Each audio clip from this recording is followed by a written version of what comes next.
E aí, pessoinha, este é o Akiro mais uma vez, e a dica de hoje é sobre física, sendo mais específico do tema vetores. Sejam todos bem-vindos.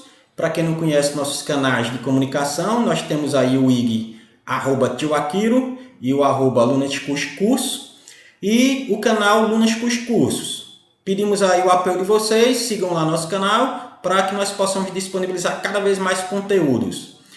Para quem não me conhece, meu nome é Akiro Menezes Ticush.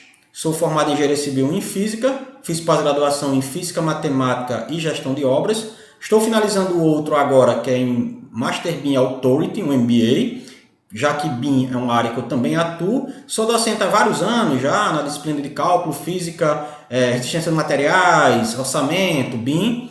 E temos essa empresa, Lunascursos Cursos, que é exatamente para preparar conteúdos e materiais para pessoas da área da construção civil, sejam estudantes, arquitetos, engenheiros, técnicos, tecnólogos. E para não ter mais delongas, vamos para o assunto. Bom, iniciando na conceituação, das grandezas, a gente precisa separar o que é escalar e o que é vetorial. Já que nosso tema é vetor, nós precisamos saber o que é um vetor inicialmente, para poder utilizar as operações matemáticas equivalente a esse tipo de grandeza, já que as grandezas elas possuem operações matemáticas diferenciadas, certo? Então, começando pela mais fácil, a grandeza escalar é aquela que só um valor já define bem ela, não preciso mais dizer nada. Um exemplo, se uma pessoa chegar em você e perguntar quantos reais você tem, você vai olhar com a cara de tristeza e vai dizer só 20 reais. Então, com esse valor, a pessoa já entendeu o seu nível de sofrimento. Brincadeiras à parte aí, um número foi suficiente para ele entender o que você quis comunicar, né? E a grandeza escalar possui essa característica. Eu não preciso dizer 20 para cima, 20 para baixo, 20 para a esquerda, 20 rodopiando. Já a grandeza vetorial é diferente. Então, outros exemplos de grandezas escalares, eu tenho uma área, se você for perguntar uma área, eu vou dizer 10 metros quadrados. Pronto, entendido. Volume, 2 litros, 3 metros cúbicos. Temperatura, 37 graus, eu não preciso mais dizer nada além disso. Já uma grandeza vetorial, além da necessidade de se informar, o número que eu tenho que atribuir a essa grandeza, que a gente chama esse número de módulo ou intensidade, a gente necessita também informar qual o sentido, qual a direção dele, porque fica incompleta a informação. Um exemplo. Por mais que eu pergunte qual a força que foi aplicada, você me diga 10 newton, para muitas pessoas ele já se satisfaz com essa resposta, mas está incoerente. Por quê? Porque eu aplicar uma força de 10 newton em um objeto, ele pode ir para qualquer lado. Eu preciso dizer qual a intensidade, ou seja, os 10 newtons, mas para qual lado eu apliquei essa força, porque faz diferença isso agora. Não basta eu informar só os 10 newtons e dar as costas e achar que eu consegui entender e depois perguntar para que lado esse bloco se movimentou. Ou seja, se eu não disser a intensidade, que é o 10 newton, a direção e o sentido que eu apliquei, eu vou ter uma interpretação na minha cabeça que pode não ser o que eu queria de fato e não estar de conformidade com a realidade que ocorreu o fato, Olha, falei uma frase bonita aí agora, Bom, então a grandeza vetorial, em resumo, ela precisa que você diga a intensidade, que é o valor, também chamado de módulo, a direção e o sentido. Um exemplo disso é a velocidade. Velocidade também é outra parecida com força. Existe uma velocidade escalar, realmente, que só precisa do número, mas existe a velocidade vetorial, onde eu preciso dizer para que lado essa pessoa foi. Não basta ele dizer para mim, eu saí com 2 metros por segundo, mas ele pode ter saído para qualquer direção, para qualquer sentido, entendeu? Então, a grandeza vetorial eu preciso dizer isso tudo. E por que eu preciso saber disso? Porque as operações matemáticas, como eu falei, vão ser diferenciadas. Então, eu vou partir agora já para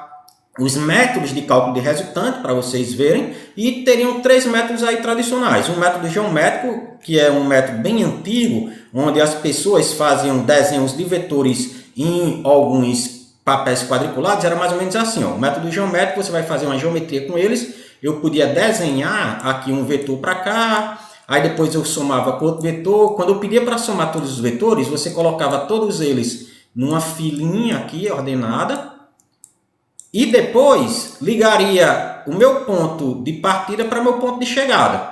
Então, esse vetor aqui se eu pegar uma régua e colocar diretamente sobre ele, o valor que eu tiver lá na régua, se eu estivesse seguindo uma escala que a régua possui, né, já seria meu valor da resultante, sem fazer cálculo, só medindo, digamos assim. Quando a gente tem um vetor muito grande, a gente precisa que os quadriculados sejam feitos em outra escala para poder conseguir desenhar. Imagina aí se você fizesse a escala 1:1 e o desenho fosse de 2 km. Não tinha como você pegar um papel quadriculado de 2 km e sair desenhando. Por isso que esse método ele é meio limitado nesse sentido, né? Não dá para você desenhar tudo. Você tem que trabalhar com escalas. E se você trabalhar com outras escalas, na hora que você medir numa régua, você vai ter que refazer a escala novamente para que ela tenha a diferença entre a minha escala utilizada e o meu valor real, né? Então aqui seria um método geométrico, é muito comum aí ver. E o que a gente vai trabalhar é no método usando as equações mesmo. Uma resultante, pessoal, ele segue a lei dos cossenos.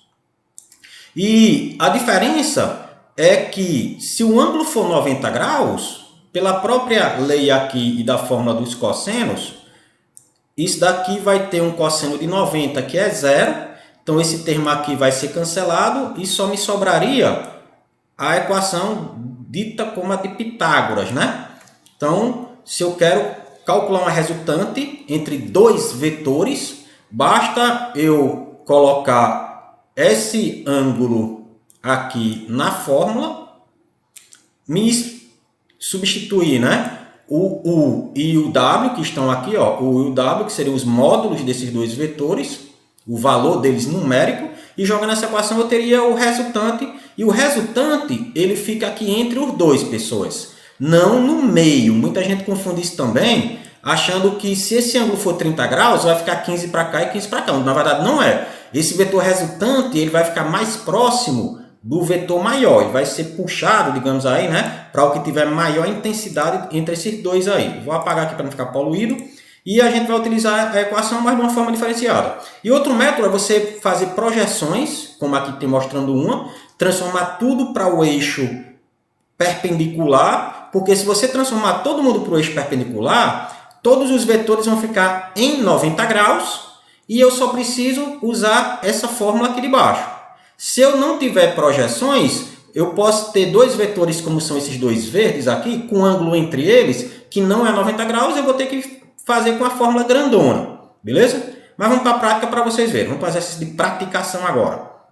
Então esse método aqui é um método diferenciado que eu utilizo chamado método dos bloquinhos.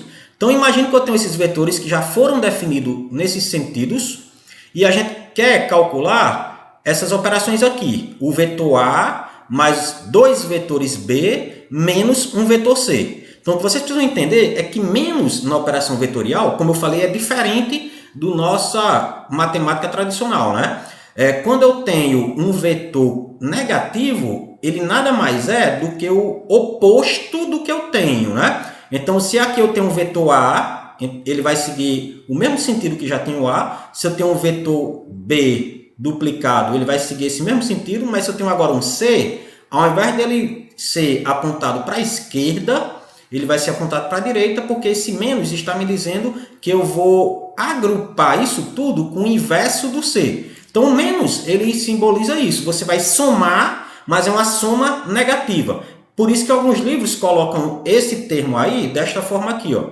Ele substitui e coloca assim, ó, mais, entre parênteses aqui, menos C. Porque você, na verdade, está somando com um vetor C invertido. Beleza? Então, só para mostrar o que seria um sinal negativo nessas operações.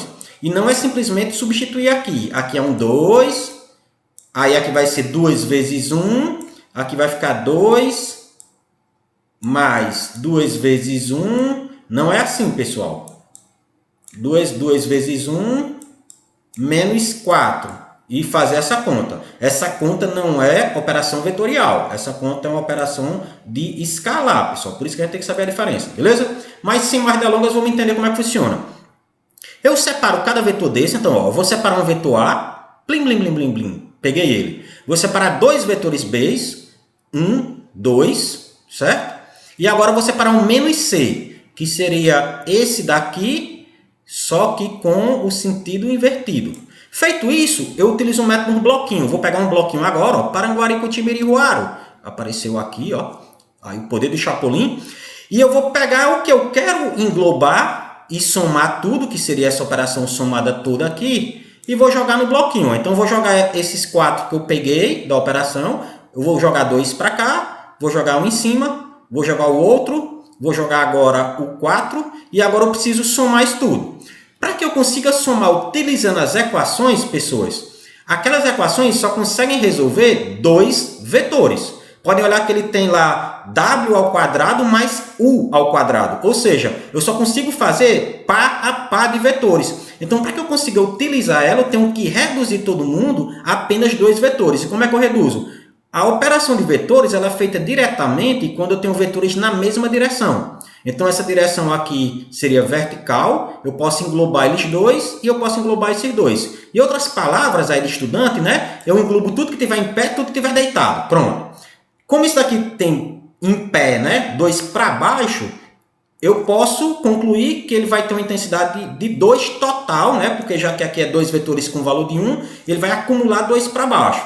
Aqui eu tenho 2 pessoas empurrando para a direita, com um sendo de 2 de força e um sendo de 4 de forças. Eu estou assimilando com forças para ficar mais fácil o entendimento, mas não quer dizer que esses vetores aqui sejam de força, entendeu? Mas só para vocês entenderem aí e ficar mais fácil a didática. Então eu vou colocar aqui, a minha resultante seria 6 para cá e seriam 2 para baixo.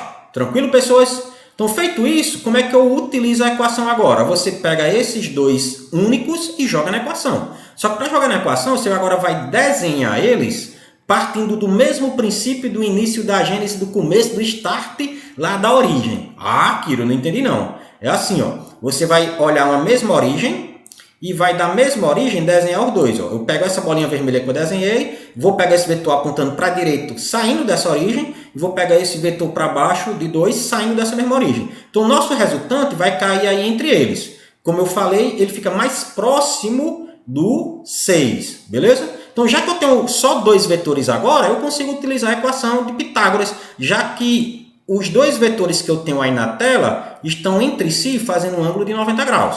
Então, eu vou usar Pitágoras, resultante ao quadrado seria um dos vetores ao quadrado mais o outro. Substituindo aqui eu teria isso, daria em valor raiz de 40, raiz quadrada, né? Só que, como eu disse, o vetor precisa de informação adicional, que seria para que lado ele está apontando. Então, ele estaria apontando aqui para esse sentido aqui, diagonal, e é mais fácil sempre vocês fazerem colocando esse ângulo desenhado. E como é que a gente acha esse ângulo?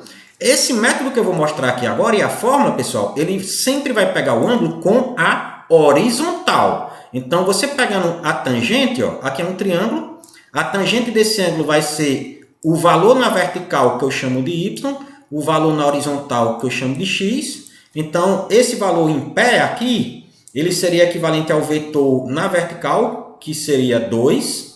Está meio desproporcional aqui, mas ele pegaria o valor todo, né?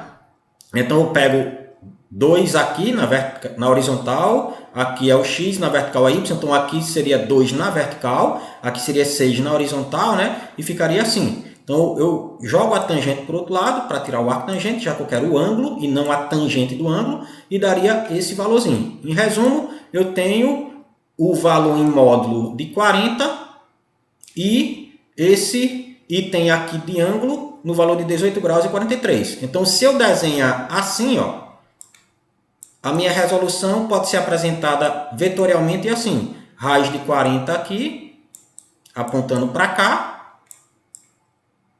e esse ângulo aqui de 18. Beleza, pessoinhas? Então, aí está a dica do método dos bloquinhos. E eu vou resolver outra questão e colocar em outro vídeo para vocês seguirem e não ficar tão grande esse daqui. Abraços e até a próxima, pessoas. Valeu!